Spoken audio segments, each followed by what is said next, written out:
Hace algunos años, un artista conceptual originó una idea un poco extraña. Diseñó un ataúd con un espejo retrovisor dentro, algo un poco raro, ¿verdad? Su razonamiento era que de alguna forma esto simboliza cómo los hombres, aún después de muertos, quedan todavía anclados o atados a todo lo que dejaron atrás. Es decir, a las cosas materiales. Los hombres viven construyendo su vida en el aquí, enfocado ¿qué?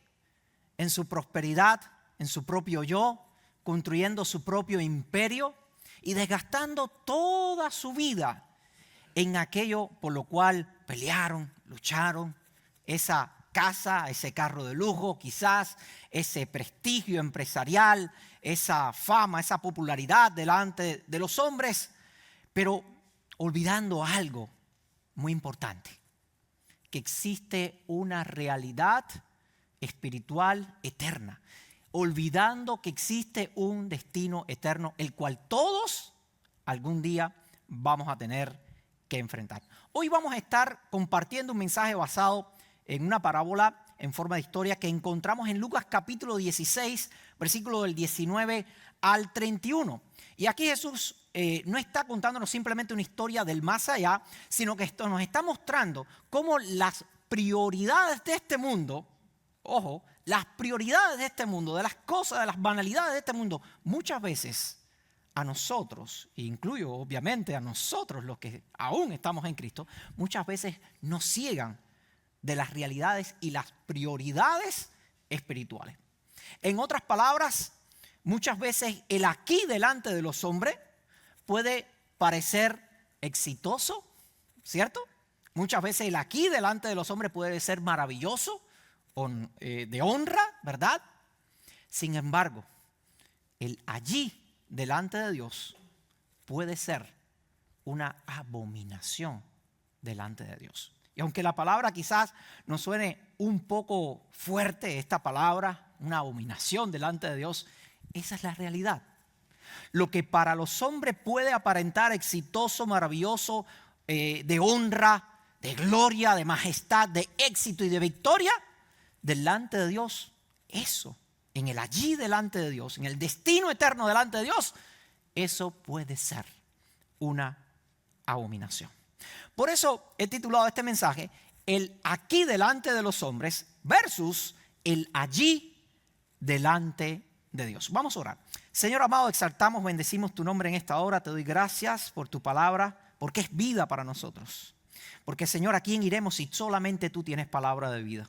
Y en esta hora pido, Señor, tú abras el corazón por medio de la obra de tu Espíritu Santo de cada uno de los que están acá presentes para escuchar tu palabra, recibir el mensaje de tu palabra, Señor, y que todos podamos responder a la verdad de tu evangelio. Úsame como un instrumento en tus manos para gloria y honra de tu nombre y para edificación de tu pueblo. En el nombre de Jesús, amén.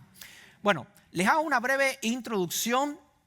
Contexto de Lucas capítulo 16, Jesús ya desde el 15 venía hablando de algunas parábolas, ¿verdad? Enseñándole a sus discípulos, pero tenía siempre alrededor de Jesús en su contexto algunos que constantemente estaban tratando de ¿qué? De apuntar a Jesús, ¿cierto?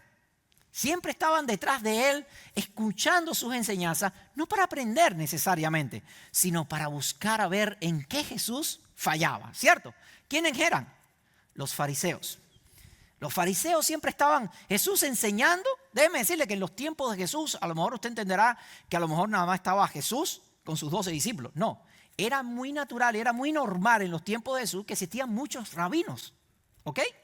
Y para los tiempos de Jesús, simplemente para muchos Jesús era un rabino más, con ideas diferentes o algo así, ¿cierto?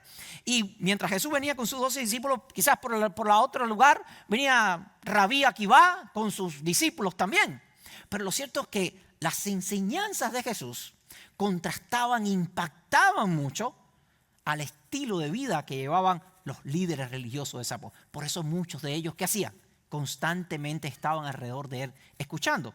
Y esta no es la excepción. Capítulo 16, Jesús está enseñando a sus discípulos algo muy, pero que muy interesante.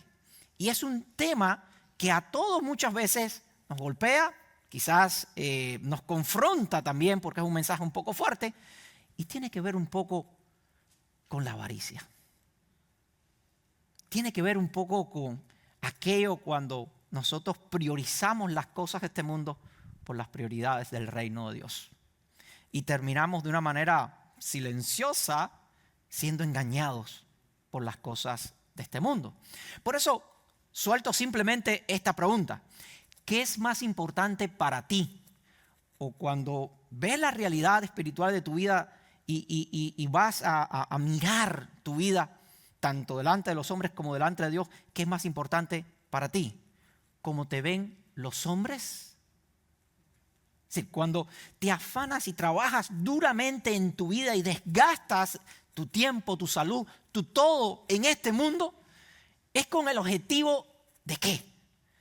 ¿De agradar a los hombres en el aquí o mirando hacia el allí delante de Dios? Esa es la pregunta que le suelto antes simplemente de empezar. Porque este mensaje está subdividido en dos partes, en dos grandes contrastes que tiene esta historia. Una es el aquí delante de los hombres y la otra es el allí delante de Dios. Así que vamos a empezar con esta primera parte que sería entonces, vamos a ver y analizar el pasaje, cómo se ve ese aquí delante de los hombres que muchas veces se refleja en apariencia, en riqueza, en honra humana. Así que leemos el versículo 19. Lucas 16, versículo 19. Dice, Jesús dijo, había un hombre rico que se vestía con gran esplendor en púrpura y lino de la más alta calidad y vivía rodeado ¿de qué? Vivía rodeado de lujos. Vivía rodeado de lujos. Y aquí vemos el rico y su imagen pública. La historia está en forma de parábola, nos cuenta que había un hombre rico que cómo se vestía de púrpura y lino fino. Eso es un símbolo en el contexto del Mesías, de Jesús. Esto es un símbolo de poder, de riqueza. ¿Y Jesús qué estaba haciendo? Jesús estaba contrastando simbólicamente a este hombre rico ¿con quiénes? Con los fariseos que los estaban escuchando. Jesús le está hablando a sus discípulos. Le está narrando esto, pero sabe quién está alrededor de él, sabe quién está en el contexto de él y quiere que esto llegue a la enseñanza de los apóstoles. Porque Jesús quería precisamente que los apóstoles entendieran que en su iglesia, en la iglesia, en el reino de Dios, las prioridades no son las cosas de este mundo ni la apariencia humana, sino lo que Dios mira, que es ¿qué cosa? El corazón. Los hombres miran la apariencia. Dios mira ¿qué cosa? El corazón, ¿verdad? Así que en estos tiempos, púrpura, lino fino, este tipo de vestimenta simbolizaba el poder y la riqueza que muchas veces ¿quiénes buscaban? Los fariseos, halagados por los hombres, reconocidos por las autoridades. Eso es lo que amaban los fariseos, los líderes religiosos de aquel tiempo. Les gustaban las plazas públicas, ¿recuerdan? Aquel que se golpeaba en público y oraba. Le gustaban los primeros asientos, ser reconocido, el dinero. Y dice que este hombre se daba banquetes cada día, una vida de ostentación. Imagínense. Jesús está hablando en un sentido y usando un lenguaje hiperbólico, porque esto es una hipérbole, esto no es más que una exageración. Es decir, ¿quién se da un banquete cada día? ¿No?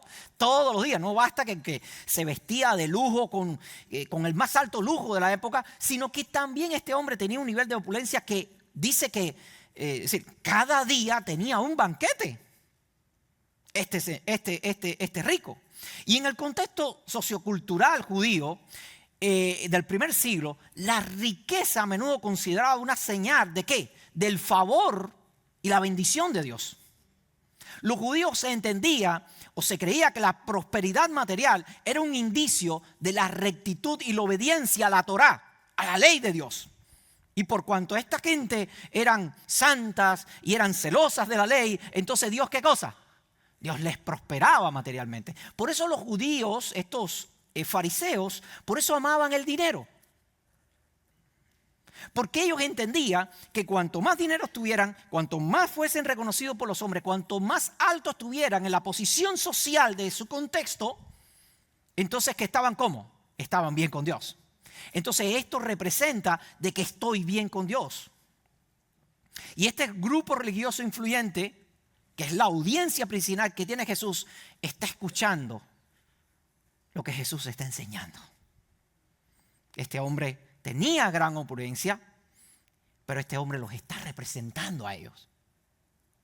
Fíjense así, y lo pongo en el contexto, Lucas 16, pero el versículo 14 y 15 dice lo siguiente.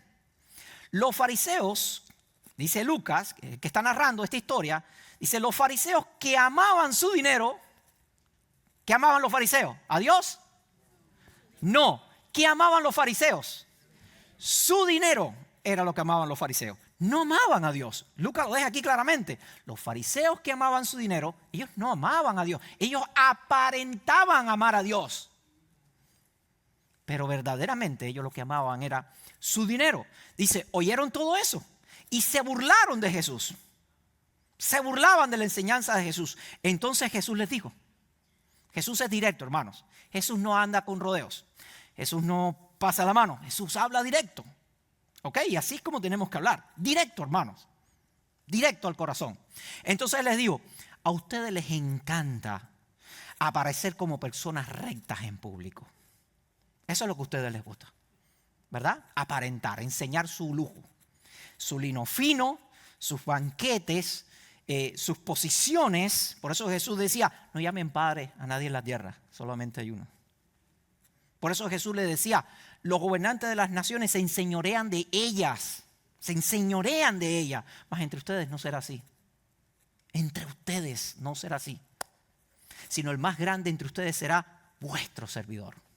Jesús fue el que nos enseñó a nosotros a tomar la palangana con agua y la toalla. Y fue el Rey de Reyes y Señor de Señores que se postró en tierra y le lavó los pies a los discípulos. Para que así, dijo Jesús, como yo hago, ustedes también hagan. Esa es la palabra. Eso es lo que Jesús les está enseñando. Y dice, Él le dijo, a ustedes les encanta parecer como personas rectas en público, pero Dios conoce el corazón. Nadie se va a poder escapar. No te vas a poder escapar delante de Dios. Puedes aparentar delante de los hombres, puedes parecer exitoso, honroso, una persona de éxito, maravillosa, pero delante de Dios no puedes escapar. Dios no puede ser burlado. Dios no puede ser burlado. Dice, lo que este mundo honra es ¿qué cosa? Detestable a los ojos de Dios. Wow. Palabras duras, hermano, pero bien claras, directas al corazón de los fariseos.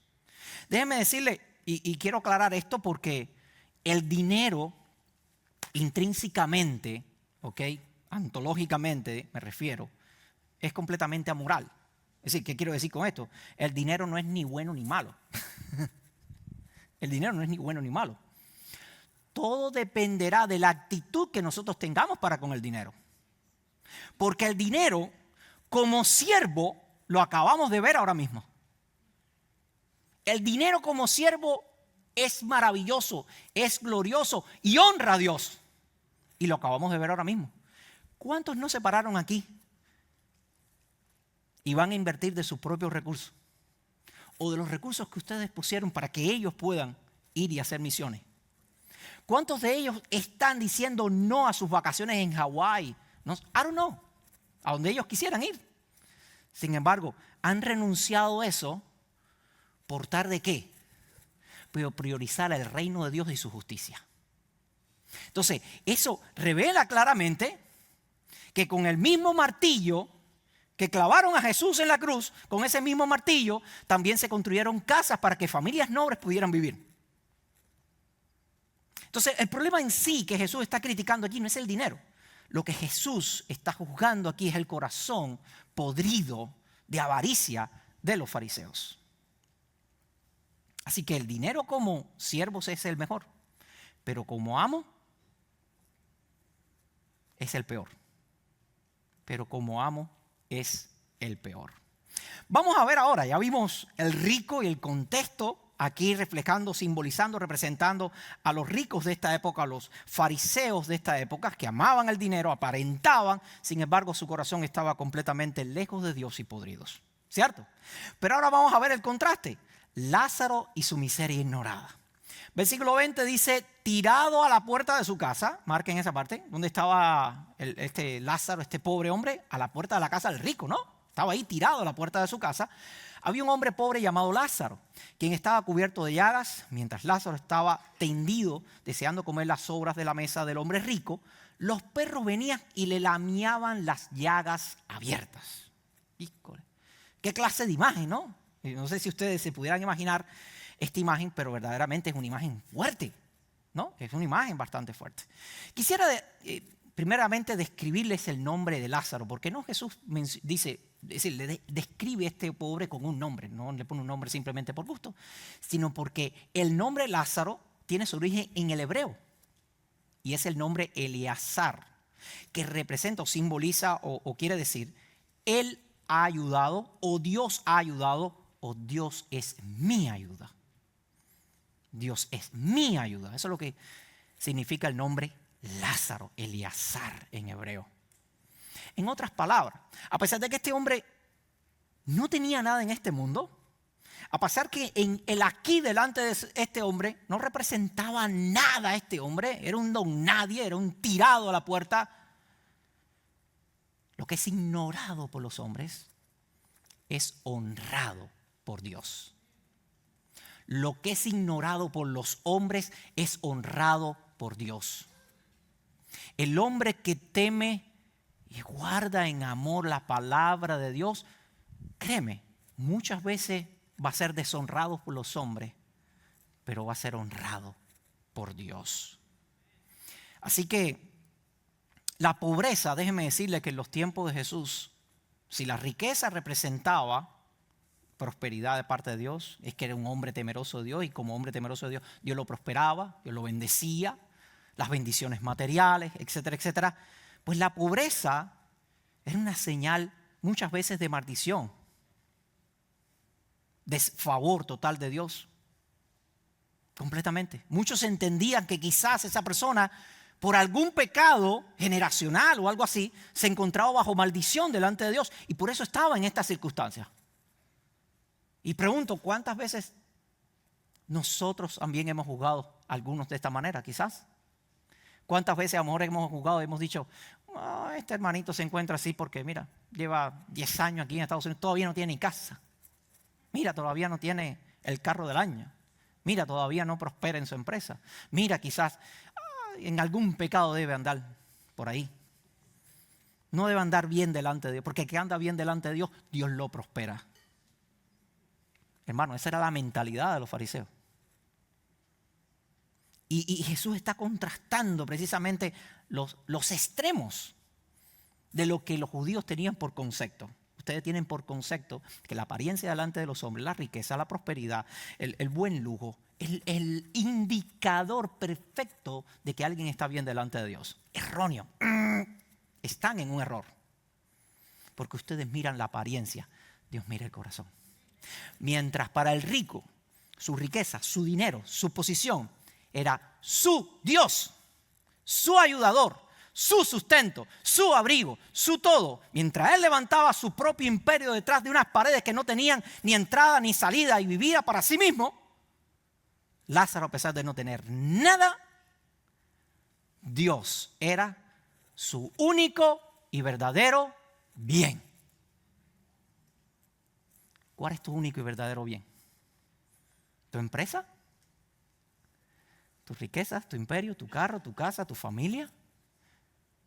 El evangelio de Cristo no, es decir, no radica en cosas. La gracia de Cristo no radica en cosas. El Señor me ha bendecido. El Señor me ha dado una buena esposa. El Señor me ha dado un buen trabajo. El Señor me ha dado... No es en cosas. El verdadero evangelio de Cristo radica no en cosas, sino en una persona. Jesucristo, la esperanza de gloria. En ti y en mí. Eres la perla preciosa. Es nuestra verdadera perla preciosa. Desafortunadamente, yo le llamo a esto el concepto, y lo vemos aquí también, el cerca pero tan lejos. El cerca pero tan lejos. Porque la parábola no solo denuncia la indiferencia material del hombre rico, sino también una ceguera espiritual profunda, porque el rico estaba tan absorto en su propio mundo de placer, de sus privilegios, que no podía ver el sufrimiento de su prójimo, incluso cuando estaba literalmente tirado a la puerta de su casa. Y a veces no damos no porque no tenemos, sino porque no vemos. Porque estamos tan cegados en nuestro propio mundo, estamos como los caballos, ¿sabes? Le ponen esto para que no mire para allá y no mire para acá. Y a veces el dinero nos lo ponen delante, la riqueza, la fama, y vas así, mira, como un tonto detrás de las cosas de este mundo. Y no damos no porque no tenemos, sino porque no vemos, espiritualmente hablando. ¿Cuántos quizás hermanos necesitados que tenemos? Personas que y nos pasan por al lado, pero no vemos. Porque estamos ¿cómo? Enfocados. No tengo tiempo, pastor. No, mira, servir. No tengo tiempo. Porque mi negocio ha prosperado mucho. He enriquecido. Tengo que romper mis graneros y hacerlo más grande, pastor. No puedo venir y servir. Pero si antes podías y servías, eras líder. No, ya no puedo ser líder. Tengo otro liderazgo. Mi gran empresa. Ojo, hermano, porque hay un peligro detrás de todo esto. Y tenemos que tener los ojos bien abiertos a esta realidad que muchas veces ciegan nuestras vidas y nuestra comunión con el Señor. Hay algo interesante que también habla el pasaje, porque Lázaro no solamente estaba en un estado extremo de pobreza, sino también de una enfermedad, unas llagas, ¿verdad? Tenía llagas, pero la imagen de unos perritos, ¿no lo escucharon? Venían unos perros y le lameaban las heridas. Interesante, porque la Nueva Traducción Viviente es muy cruel. Dice, vienen unos perritos y le lameaban las heridas abiertas. Híjole. Y a lo mejor usted pensará, oh, estos perritos son las mascotas, qué lindo, firulai. Y no, hermano. No. No eran sus mascoticas, lindas y bonitas. ¿Ok? No. Para los tiempos de Jesús me decía, los perros no eran considerados mascotas. Los perros eran considerados animales inmundos. De por sí, si van a Mateo capítulo 7, versículo 6, el mismo Jesús dice lo siguiente: no deis lo santo a los perros, ni echéis vuestras perlas a los cerdos, no sea que las pisoteen y se vuelvan y os despedacen. En otra versión, la Nueva Traducción Viviente dice, no desperdicien lo que es santo en gente que no es santa. Entonces, ¿cómo se describían a los perros en aquel tiempo? Como lo que no era santo. Así que no basta con que este hombre se encontraba en miseria, que se encontraba enfermo, sino que aquellos animales que representaban para los judíos lo más inmundo, lo que no es santo, lo que obviamente esta persona es imposible que Dios esté con él, porque hasta lo más inmundo se acerca a este hombre, puede ser que Dios esté con él. ¿Cómo puede ser? ¿Cómo puede ser que una persona que se encuentra en este estado pueda hacerlo? Pero lo cierto que, y ese es el gran contraste, porque los animales, a pesar de todo, yo creo que muestran más humanidad que los mismos humanos. Porque irónicamente en este pasaje los perros que eran despreciados muestran una especie de compasión rudimentaria. Y el contraste que está dando aquí Jesús es lo siguiente: ustedes, los fariseos, se comportan peor que los perros. Aquello que ustedes consideran lo más inmundo, ustedes lo que consideran los perros, que es lo que no es santo delante, esos se comportan más dignamente delante de Dios que ustedes, que teniendo al hombre que Dios es su ayuda, ustedes no son capaces de verlo ni en tu propia puerta, porque estás tan enfocado en tu propio imperio, en tu propia riqueza, en tu propia autosuficiencia, en tu propio autoplacer, que no puedes ver a tu hermano herido. Sin embargo, unos perritos pueden verlo, ya sea por instinto, pero ahí estaban, amados hermanos. Reflexionemos. A menudo, consciente o inconsciente, caemos en la trampa, muchas veces, diría yo, de medir las bendiciones divinas por la prosperidad material o la ausencia de problemas, simplemente. Y creemos que si alguien sufre o es pobre, quizás hecho, ¿para qué? Para merecerlo. Y tenemos que redefinir, hermano. Redefinamos, examinemos nuestros prejuicios, porque a veces tenemos prejuicios acerca de falsos conceptos que nos han dado. De por sí hay por ahí un falso evangelio, el evangelio de la prosperidad le llaman, ¿no? Donde te hablan y te dicen que Cristo murió y resucitó y se hizo pobre para que tú seas rico. Y el concepto de ello, la riqueza, no es espiritual, es para que tú seas rico literalmente. Dinero, riqueza, fama. De por sí, sus predicadores, que muchos de ellos le llaman profetas o apóstoles, qué sé yo, ellos cuanto más ricos son, entonces que Dios está con esa iglesia.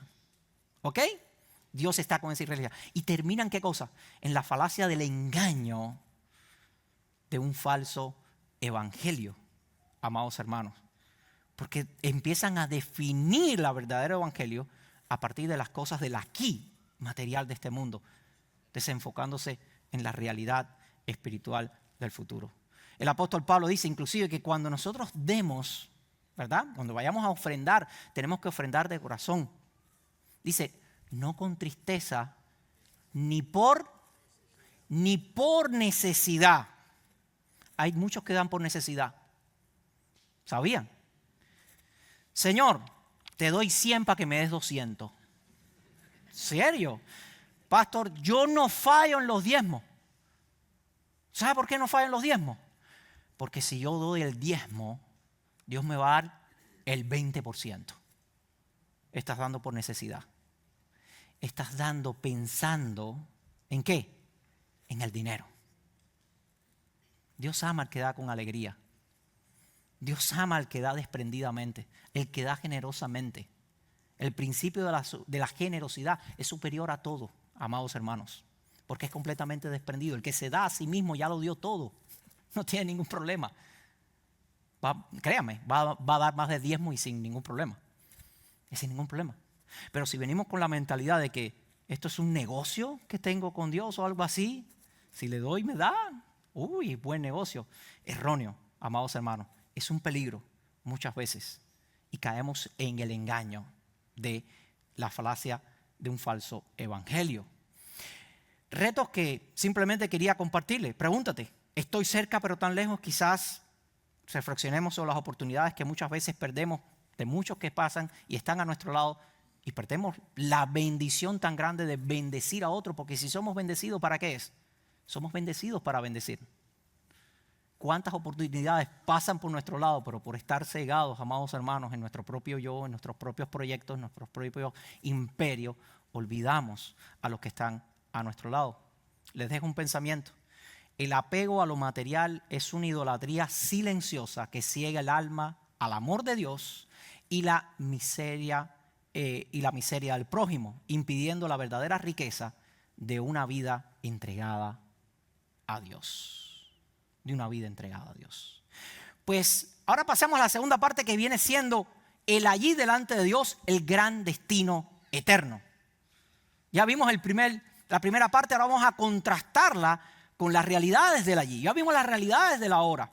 Un rico que vivía para sí mismo, orgullecido, ciego completamente espiritualmente, pero vimos a este Lázaro donde, a pesar de sus circunstancias, Dios era su único tesoro y su única y verdadera ayuda. Amén.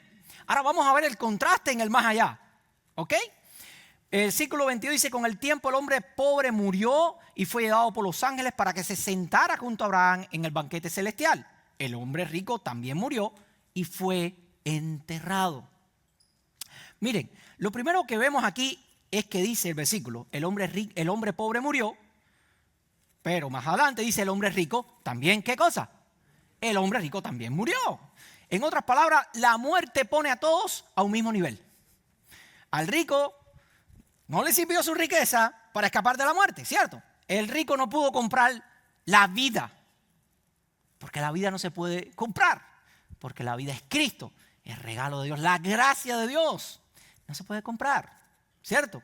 Por tanto, en este sentido, todos van al mismo nivel. Dice así la palabra de Dios, Hebreos 9:27, y así como cada persona está destinada a morir, no dice algunos, dice cada persona está destinada a morir una sola vez y después de esto vendrá, ¿qué cosa? El juicio. Ojo, después de esto vendrá el juicio. Y esa es la realidad que muchos olvidan. Viven tan enfocados aquí que se les olvida el de allá. Y el allá está garantizado, créame. Créame que el allá está más garantizado que toda tu prosperidad, que todo lo que quieras sembrar aquí, todo lo que quieras hacer. Esa es la realidad más eminente que todos vamos a enfrentar. El justo juicio de Dios. Pero a pesar de que realmente la muerte nos pone todos al mismo nivel, pero no en el mismo destino eterno. Nos pone todos en el mismo nivel, pero no en el mismo destino eterno. ¿Ok?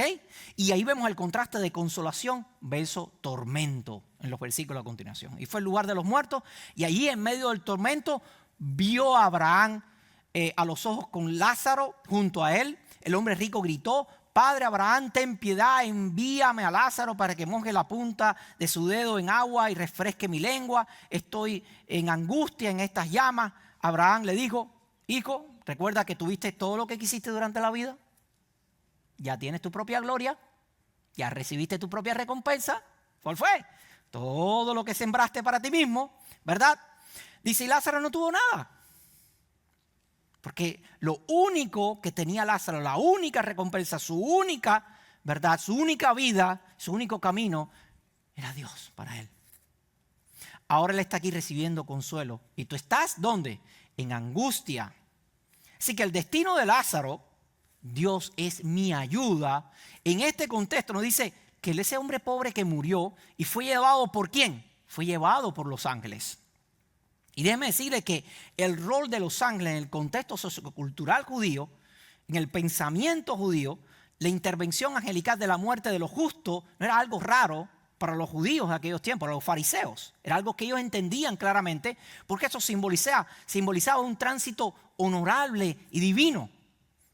Es decir, cuando los judíos describían que Rabí, fulano, qué sé yo, que si fue trasladado por los ángeles, esto era un lugar de alto honor, no era para cualquiera, ojo. Y Jesús está diciendo que supuestamente esa persona que estaba en un estado de maldición, de pecado, qué sé yo, rechazado por Dios, está siendo ahora llevado con honor y gloria delante del Señor. Qué gran contraste, amados hermanos. Pero dice más adelante, sentado junto a Abraham en el banquete celestial. Es decir, que no basta que fue llevado en una transición, porque para la muerte de este hombre simplemente fue una transición de honra a la presencia de Dios, sino que dice a la presencia de Abraham en el banquete celestial. Y este punto culminante de honor en la cultura judía, los banquetes eran símbolos de la celebración, de comunión, de bendición. Y sentarse con Abraham, el padre de la fe, progenitor del pueblo judío, representa, amados hermanos, el más alto honor. Y sí, ya se pueden imaginar. Yo me imagino a los fariseos rechinando los dientes. Como está diciendo que sucio, tirado ahí, que unos perros le lamiaban ¿Cómo vas a decir que él fue asistido por los ángeles al cielo?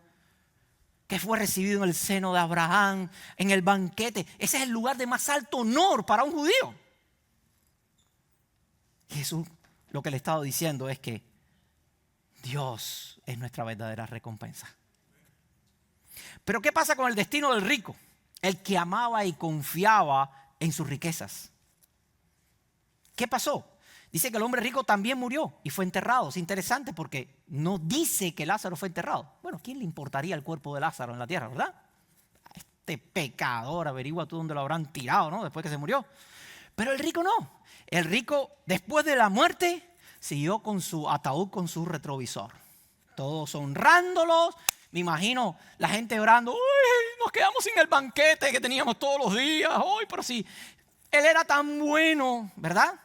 Y ahí posiblemente pasaron una semana, averigua tú, honrando el cadáver de este hombre. Y este hombre allí, en el lugar de tormento. Y muchos honrándole, muchos honrando la apariencia del hombre, pero con una realidad completamente diferente en la eternidad. Así que vemos también que dice que apareció en el lugar de los muertos. El lugar de los muertos, el Sheol o el Hades también, en el reino de los muertos, que sin embargo en los tiempos de Jesús ya había cambiado un poco el concepto porque se entendía que todos iban al mismo lugar. Pero Jesús aquí está marcando una diferencia, que no todos van al mismo lugar. Y el tormento, bueno, Aquí es una mención muy explícita porque dice que estaba en un lugar de tormento. Así que está mostrando explícitamente que ese lugar de tormento es un lugar completamente consciente. ¿Ok? Así como él estuvo un día consciente de su autoplacencia y su autodeleite de todas sus cosas, pues ahora de esa misma manera consciente está recibiendo el justo juicio de Dios, amados hermanos. Y a veces nosotros decimos, gloria a Dios, qué grande es Dios por su amor, ¿verdad? Qué maravilloso es Dios, grande es Dios por su misericordia. No, pero grande es Dios también por su justicia.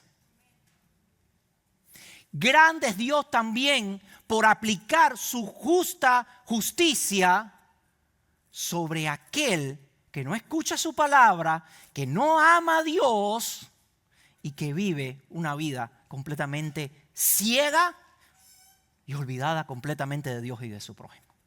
También Dios es grande por su justicia, amados hermanos. Y esta es una imagen real. Y discúlpenme si es fuerte, pero estoy aquí para compartirles la verdad del Evangelio. Dios es el único Dios vivo y verdadero que primeramente le dice al hombre, estás muerto. Y después le da vida. Pero no hay vida, no hay gracia, si primeramente no entendemos que estamos muertos en nuestros delitos y pecados. Si no entendemos la realidad que estamos completamente perdidos sin Cristo.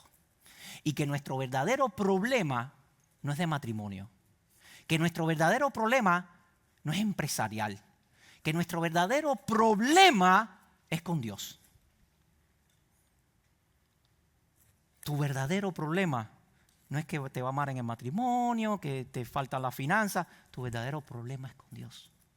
Porque algún día todos vamos a morir. Y todos vamos a partir al mismo lugar. Y vamos a ser juzgados.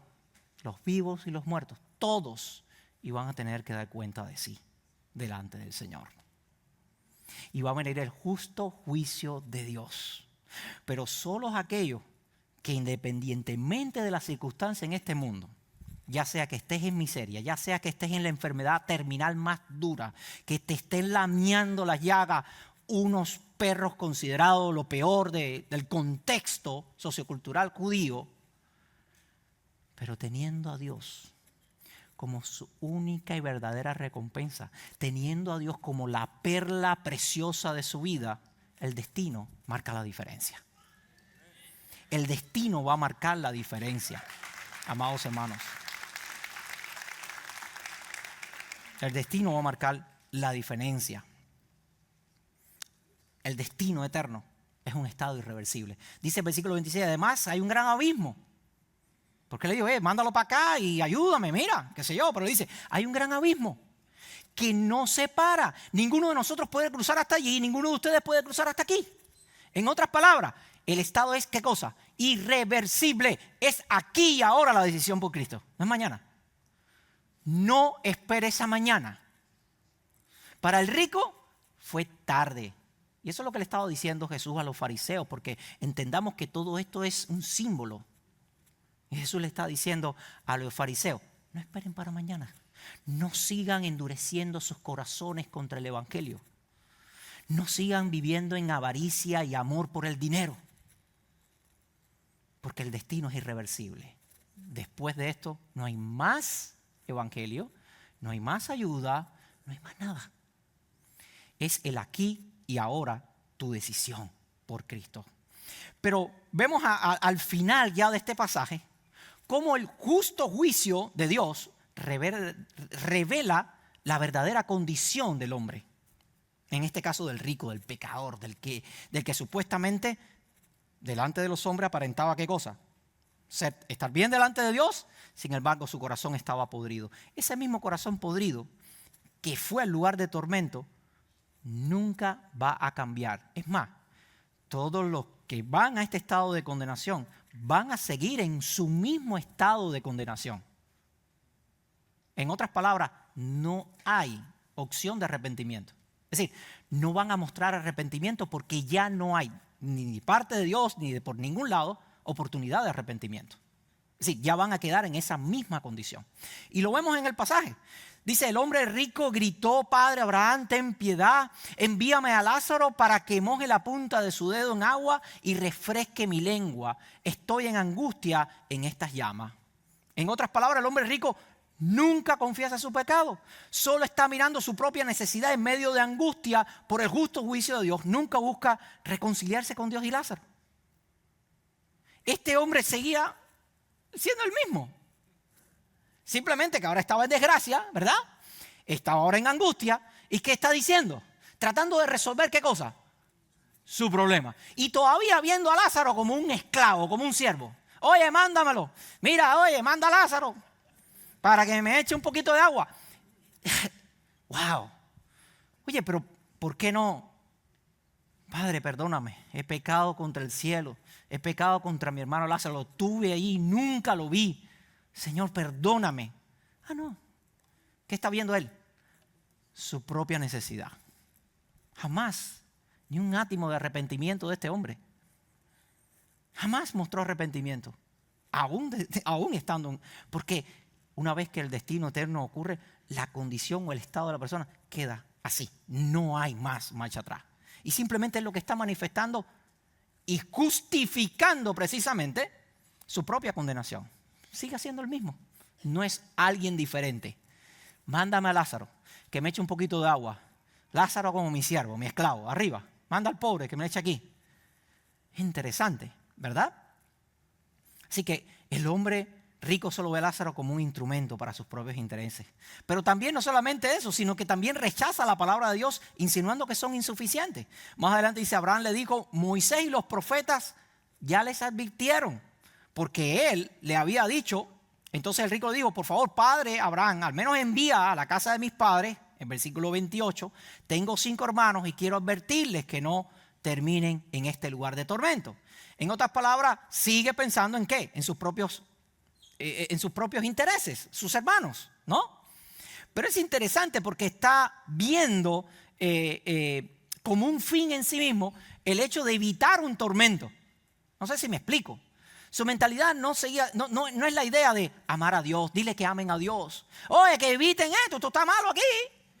Va, para que no caigan aquí en el infierno, para que no se quemen aquí, no estén sufriendo, envíale. Sí, la idea de él no era, oye, que se arrepientan de su avaricia. Señor, vaya y háblele, que se arrepientan de su avaricia, de su ambición, por el amor al dinero. Padre, no, que te amen a ti, que amen al prójimo. No. De nuevo lo mismo, para que no caigan aquí. Mentalidad completamente egoísta. Pero vemos aquí el rechazo también por la palabra de Dios, porque dice Abraham, ¿qué fue lo que le dijo? Moisés y los profetas ya les advirtieron a tus hermanos. Ya Abraham, Moisés, es decir, Moisés y los profetas ya les advirtieron. Tus hermanos pueden leer lo que ellos escribieron. Ahí está. El hombre rico respondió, no. Híjole. No a la palabra. No nos interesa que nos hable la palabra de Dios. Queremos ver milagros. Porque le dice lo siguiente. No, para Abraham. Pero si él les envía a alguien de los muertos, ellos se arrepentirán de sus pecados y volverán a Dios. ¿Qué quiere él? Milagros. No, la palabra de Dios. No, ¿para qué la palabra de Dios? Hermano, la palabra de Dios es suficiente. Es viva y eficaz, dice la palabra, y más cortante que una espada de doble filo. Si la palabra de Dios no es suficiente, lo que estás esperando son milagros, sueños, visiones, qué sé yo. La palabra de Dios ha sido revelada para nosotros. Ahí está el Evangelio de Jesucristo. ¿Cómo él va a decir no? Una vez más, muestra de su misma condición. Porque ellos siempre pedían milagros y señales. Pero dice Abraham, le digo, si no escuchan a Moisés y a los profetas, no se persuadirán por más que alguno le levante los muertos. No se van a persuadir, hermanos míos. De por sí, en este mismo contexto, Jesús resucita a Lázaro, ¿cierto? Jesús hizo milagros delante de ellos. Paralíticos, ciegos, cojos. Y ahí están los fariseos. Siguen burlándose de Jesús. ¿Por qué? Porque no han entendido el Evangelio. Porque están completamente ciegos, amados hermanos. les pregunto, si nuestra vida fuera a resumirse delante de los ángeles y de Dios, ¿sería una historia de autogratificación o de generosidad? Compasión, de fe.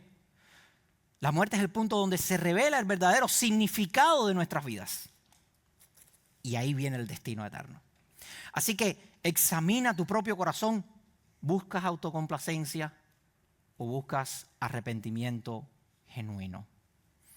Imaginemos dos jardines. Y con esto quiero que se queden con esta imagen. Imaginemos dos jardines. Uno, el jardín del hombre rico, un hombre lujoso que vivía en mucho lujo, con muros muy altos, sin puertas. Era un paraíso personal, autosuficiente, donde la necesidad de los demás y la voz de Dios no tenía absolutamente cabida en su vida. Él lo construyó para sí mismo, para su propio placer, pero selló su propio destino. Cuando su vida terminó en este mundo, su paraíso terrenal se reveló como una cárcel eterna de soledad y tormento, reflejo de un corazón cerrado ante Dios. El otro jardín, el jardín de Lázaro, árido, abierto, sin lujos ni protección, un lugar de miseria y sufrimiento terrenal donde Lázaro no tenía nada. Este hombre donde su nombre representaba y significaba Dios es mi ayudador, tenía una sola cosa, su dependencia a Dios. Su dependencia a Dios. Y cuando su vida acabó, ese mismo jardín de miseria se transformó en el seno de Abraham, un lugar de consuelo y paz eterna, florecido por la gracia divina.